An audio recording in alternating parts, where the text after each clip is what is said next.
Die Shelter-liefdadigheidsorganisasie bestaan reeds 34 jaar en sy deure staan altyd oop vir die haweloses.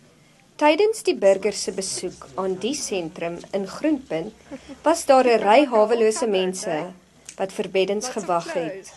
Meneer Hassan Khan, direkteur van die nagskuiling, sê daar is heelwat minder hawelose mense in Kaapstad, omdat hulle vinniger die straatlewe vaarwel roep, gerehabiliteer word en dan weer in die samelewing aanpas.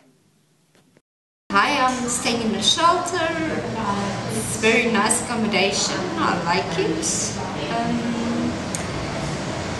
I work and I do a lot of things for other people, and I like to help people that's on the streets.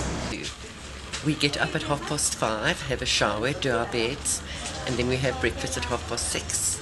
And then we have duties, and then we permit for the meal, a lot of us. And then we have tea at 10 in the morning. We have lunch at 12. We have tea again at 2. And we have supper at 6:30. And then we have tea at 8. They give hot water, and we have to all buy our own coffee and tea. But they give us lots of donuts and cakes and fruit, and we have very healthy meals here. That's donated by people. We are a 34-year-old organisation. We currently have 15 shelters, including the old age home and a second phase shelter.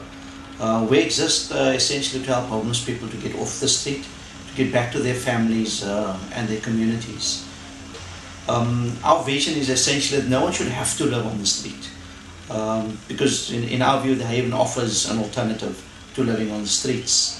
And as indicated earlier, the mission is, to get people back to a home and a family and communities.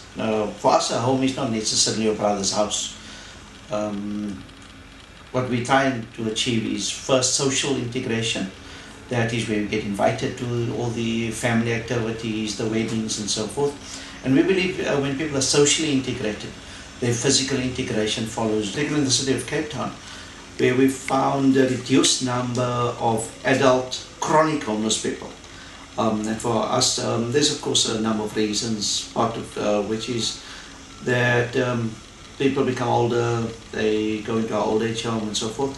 But the good thing is that, if you could call it a good thing, is that when people now arrive on the streets, we're able to pick them up soon and start a conversation about getting back home much earlier. Our success rate is essentially measured in a variety of ways, one of which is to say that the Haven has just under 1,000 beds, yet in the 6-month period, 2,231 people utilize those beds.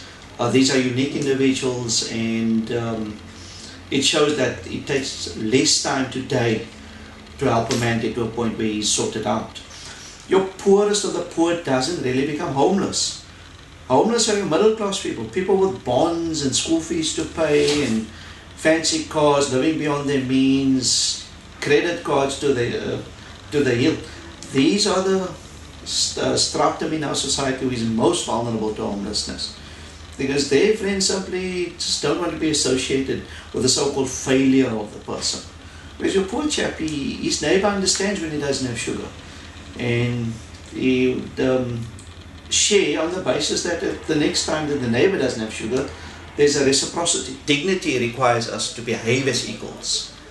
That forces others to reciprocate by treating us as equals.